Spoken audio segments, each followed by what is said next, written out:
paano tanggalin ang password ng ating mga cellphone. Yung pong lock screen, kung meron kayong lock screen, at yung app password. So, i-turn off lang natin ito, guys.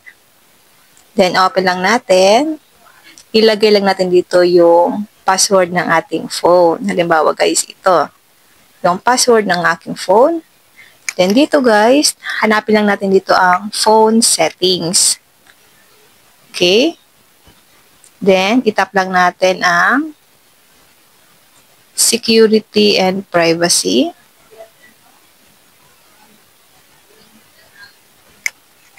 Then, tap lang natin ang device unlock.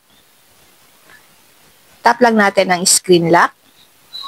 Ito guys, ilagay lang natin dito yung screen password ng ating phone.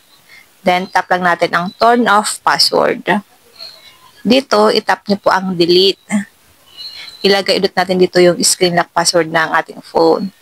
So, ayan guys, natanggal na po ang screen lock password niya ng ating phone. Ngayon, dito naman tayo sa app password. Kung meron pong password ang inyong mga phone.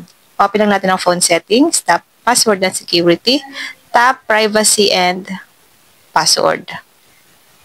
Ilagay lang natin dito yung password ng ating mga app.